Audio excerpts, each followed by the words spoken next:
നമസ്കാരം സർ. നമസ്തേ. എന്തിനാ? യു.പിയിലെ അലഹബാദിലെ ഹൈക്കോടതി ജഡ്ജി കലക്ടറോടും പോലീസിനോടും ജോലി അറിയില്ലെങ്കിൽ രാജിവെച്ച് പോകാൻ പറഞ്ഞത് എന്ത് കോണ്ടെക്സ്റ്റ് ആണ്? അത് നമ്മളിപ്പം നമ്മൾ ചോദിക്കാൻ കാര്യം നമ്മുടെ മാധ്യമങ്ങളിൽ ഞാൻ ഒരു മാധ്യമങ്ങൾ അത് റിപ്പോർട്ട് ചെയ്ത് കണ്ടിട്ടില്ല കേട്ടോ. ഒരു മാധ്യമങ്ങൾ റിപ്പോർട്ട് ചെയ്ത് കണ്ടിട്ടില്ല. പക്ഷെ അതിന് ഒരു പ്രാധാന്യമുണ്ട്.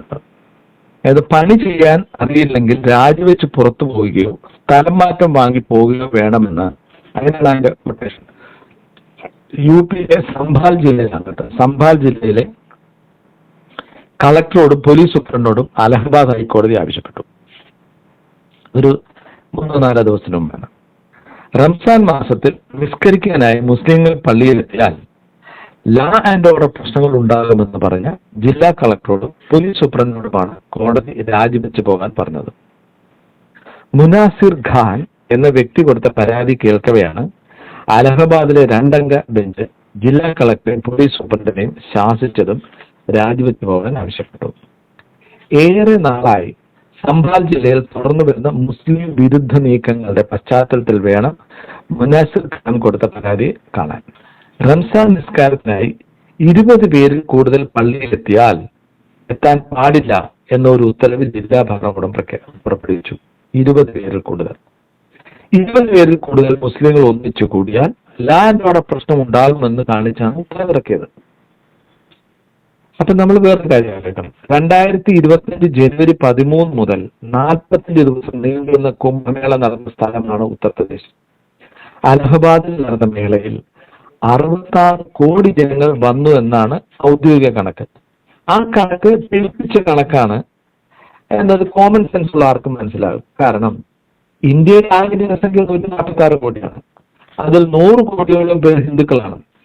ഈ 100 കോടിയിൽ 66 കോടിക്കാർ കുംഭമേളയ്ക്ക് എത്തിയെന്നാണ് യോഗി ആദിത്യനാഥ് കൂടുതലും പറയുന്നത്. ഇത്രയും ആൾക്കാർ എത്തിയപ്പോൾ അതിന് ഇത്രയും ആൾക്കാർ വന്നു എന്ന് തന്നെ കരുതുക. നമ്മൾ സത്യമാണെന്ന് കരുതുക. ഇത്രയും ആൾക്കാർ എത്തിയപ്പോൾ അലഹബാദിൽ ലാൻഡ് ഓർഡർ പ്രശ്നം ഉണ്ടായില്ലേ? 20 പേരിൽ കൂടുതൽ ഒരുമിച്ച് കുംഭമേളയ്ക്ക് എത്തിയാൽ ലാൻഡ് ഓർഡർ പ്രശ്നം ഉണ്ടാകുമെന്ന് എന്തുകൊണ്ടാണ് അന്ന് ഒരു കളക്ടറും പോലീസ് സൂപ്രണ്ടും തോന്നാതിരുന്നത്? 66 കോടി ഹിന്ദുക്കൾ ഒരുമിച്ച് കൂടിയാൽ ശാന്ത സുന്ദരം. 20 മുസ്ലിങ്ങളിൽ കൂടുതൽ ഒരുമിച്ച് കൂടിയാൽ ലാൻഡ് ഓർഡർ തകരും. എന്ത് മധുര മനോഹരം മനോജ്ഞമാണ് ഉത്തർപ്രദേശിലെ ഭരണ സംവിധാനം നമ്മൾ ഓർക്കുന്നത്. മുനാസിർ ഖാനെ തടഞ്ഞത് ഒരു പള്ളി സ്ഥിതി ചെയ്യുന്ന ഗേറ്റ് നമ്പർ 291. അതിലൂടെ 20 പേർ പോയി കഴിഞ്ഞു എന്ന് പറഞ്ഞാണ്. 20 പേർ കൂടുതൽ പേർ ഒരുമിച്ച് നിസ്കരിച്ചുകൂടാ എന്ന ജില്ലാ ഭരണകൂടത്തിന്റെ ഉത്തരവ് പ്രകാരമായിരുന്നു ഇയാളെ തടഞ്ഞത്. എന്നാൽ യു.പി സർക്കാരിന്റെ ഈ നടപടിയെ ഔട്ട്റൈറ്റ്ലി റിജക്റ്റഡ് എന്ന് പറഞ്ഞാണ് കോടതി തള്ളിയത്. തുടർന്നാണ് പണി ചെയ്യാൻ അറിയില്ലെങ്കിൽ രാജിവെച്ച് പോകാൻ കളക്ടറോടും സൂപ്രണ്ടോടും കോടതി ആവശ്യപ്പെട്ടത്. ഈ കോർട്ടാണ് കേട്ടോ. It is the duty of the state to ensure that every community is allowed to offer prayer peacefully എന്നാണ് കോടതി പറഞ്ഞത്. സ്വന്തം മതത്തിൽ വിശ്വസിക്കാനും അതനുസരിച്ച് പ്രവർത്തിക്കാനുമുള്ള ഏതൊരു പൗരന്റെയും ഭരണഘടനയുടെ ആർട്ടിക്കിൾ 25 അനുസരിച്ചുള്ള അവകാശത്തെയാണ് സംഭാലിലെ ജില്ലാ ഭരണകൂടം അതിന്റെ ഉത്തരവിലൂടെ അട്ടിമറിച്ചത്. ഇതിനെതിരെയായിരുന്നു കോടതി രൂക്ഷമായ ഭാഷയിൽ പ്രതികരിച്ചത്. മാത്രമല്ല, പള്ളി ഇരിക്കുന്നത് സ്വകാര്യ ഭൂമിയായിരിക്കെ അവിടെ ആരാധന നടത്താൻ സംസ്ഥാന സർക്കാരിന്റെ അനുമതി വേണ്ട എന്ന് നേരത്തെയുള്ള കോടതി ഉത്തരവും ജഡ്ജിമാർ കോട്ട് ചെയ്തു. അത് ഏതാണെന്നുള്ള അത് മുസ്ലിം പള്ളിയുമായി ബന്ധപ്പെട്ടല്ല, ഒരു ക്രിസ്ത്യൻ സഭയുമായി ബന്ധപ്പെട്ട ഒരു കേസിലാണ് അങ്ങനത്തെ വിധി പറയുന്നത്. അതായത് Maranatha full gospel ministries versus state of UP എന്ന കേസിൽ ജസ്റ്റിസ് അതുൽ ശ്രീധരൻ, ജസ്റ്റിസ് സിദ്ധാർത്ഥ നന്ദൻ എന്നിവർ 2026 ജനുവരിയിൽ പാസാക്കിയ ഉത്തരവിൽ സ്വകാര്യ ഭൂമിയിൽ പ്രാർത്ഥന നടത്തുന്നതിന് ജില്ലാ ഭരണകൂടത്തിന്റെ മുൻകൂർ അനുവാദം വാങ്ങേണ്ട കാര്യമില്ലെന്നും അത് വ്യക്തിയുടെ ഭരണഘടന ആർട്ടിക്കിൾ 25 നൽകുന്ന അവകാശമാണെന്നുമാണ് പറഞ്ഞത്. ഈ ഉത്തരവിന്റെ ലംഘനം നടന്നതിന് പുറമെ 2026 ഫെബ്രുവരി മാസത്തിൽ മരനാഥ കേസിലെ വിധിക്കെതിരെ പ്രവർത്തിച്ച ബറേലിയിലെ ഡിസ്ട്രിക്ട് മജിസ്ട്രേറ്റിനും സീനിയർ പോലീസ് സൂപ്രണ്ടിനുമെതിരെ കോടതിയലക്ഷ്യ കേസ് നോട്ടീസ് അയച്ചിട്ടുണ്ട്. ഇതേ കോടതി ഈ പശ്ചാത്തലത്തിൽ വേണം ഇപ്പോഴുള്ള കോടതി ഉത്തരവിനെ നിരന്തരം അപഹസിക്കുന്ന തരത്തിലുള്ള UP സർക്കാരിന്റെ മതാധിഷ്ഠിത പ്രവൃത്തികളെ വിലയിരുത്തേണ്ടത്. അതായത് ഈ മാരനാഥ കേസിലെ വിധി വന്നതിന് ശേഷമാണ് അതിനെ വയലേറ്റ് ചെയ്തതിനെതിരായിട്ട് ഒരു ഡിസ്ട്രിക്ട് മജിസ്ട്രേറ്റിനും സീനിയർ സൂപ്രണ്ടിനുമെതിരെ കോടതിയിലെ കേസെടുക്കുന്നത്.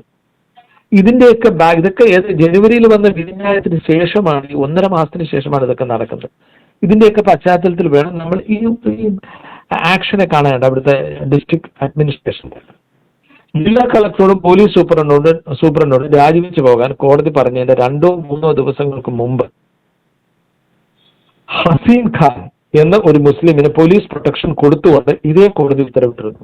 ആ കേസ് ഇങ്ങനെയാണ്: സ്വന്തം വീട്ടിൽ നിസ്കാരം നടത്തിയതിന് ഹസീൻ ഖാനെ അയാളുടെ വീട് ബുൾഡോസർ വെച്ച് ഇടിച്ചു കളയുമെന്ന് ഭീഷണിപ്പെടുത്തി.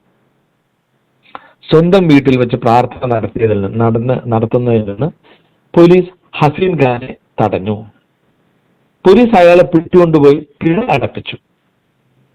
കുടുംബങ്ങളോടൊപ്പം പ്രാർത്ഥന നടത്തിയ സ്ഥലത്ത് നിന്നാണ് ഹസീൻ ഖാനെ പോലീസ് പിടിച്ചുകൊണ്ടുപോയത്. അക്ഷരാഭ്യാസമില്ലാത്ത തന്നെ കൊണ്ട് ഏതൊക്കെയോ രേഖകൾ പോലീസ് ഒപ്പിടിച്ചു എന്നും ഖാൻ പറഞ്ഞു. തിരിച്ചു വന്ന ഖാനോട് ഇനി ഇത്തരം പ്രാർത്ഥനകൾ നടത്തിയാൽ വീട് ബുൾഡോസർ കൊണ്ട് ഇടിച്ചു കളയുമെന്ന് ചില ഗ്രാമപ്രമുഖർ ഭീഷണിപ്പെടുത്തി. ഇതിനെ തുടർന്നാണ് ഖാൻ കോടതിയെ സമീപിച്ചത്. ആയുധധാരികളായി 2 പോലീസുകാരെ രാപ്പകൽ ഹസീൻ ഖാൻ കാവൽ നിൽക്കാൻ ഇതേ കോടതി ഉത്തരവിട്ടു. തുടർന്ന് വളരെ സ്ഫോടനാത്മകമായ ഒബ്സർവേഷനും കോടതി നടത്തി.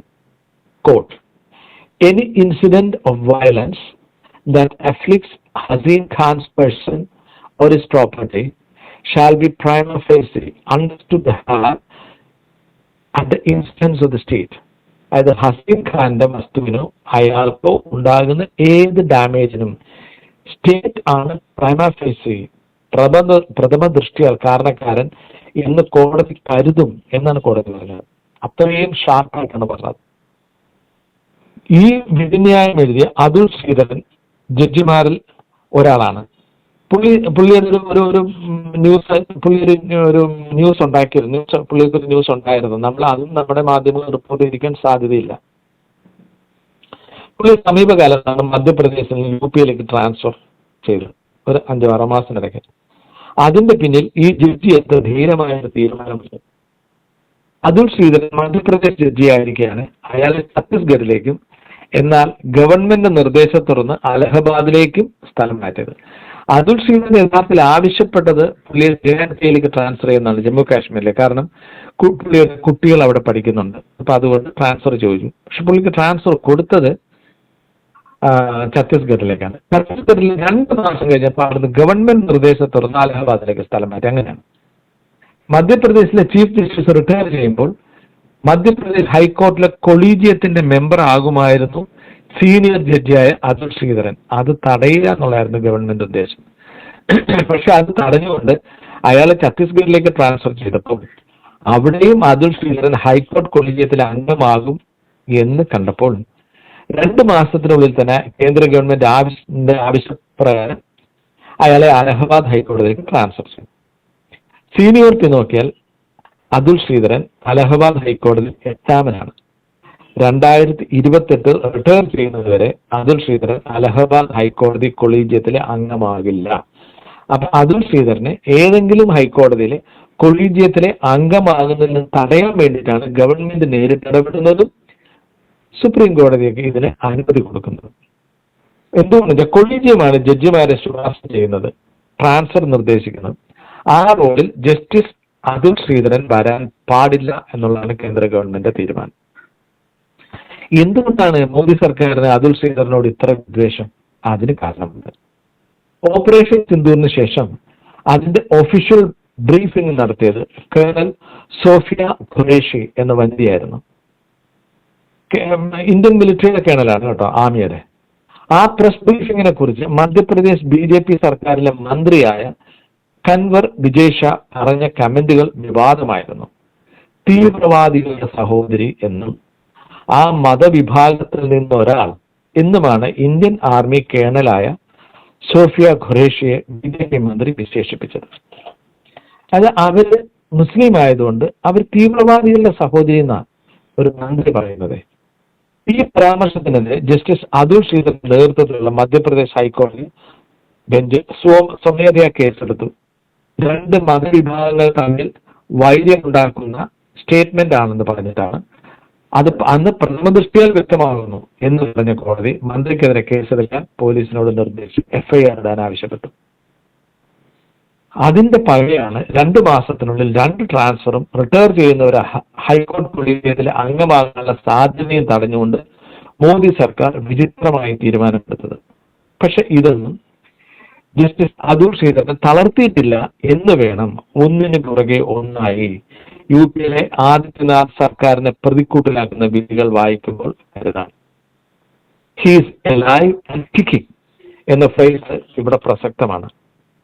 രാജ്യത്ത് നിയമവാഴ്ച നടപ്പിലാക്കാൻ പരിശ്രമിക്കുന്ന ചിലർ ഉണ്ടെന്ന് അറിയുന്നതിൽ വളരെ സന്തോഷമുണ്ട്. അതിലേറെ സന്തോഷമുണ്ട് ജസ്റ്റിസ് അതുൽ ശ്രീധരൻ മലയാളിയാണെന്നത്, കണ്ണൂർകാരനാണെന്നത്.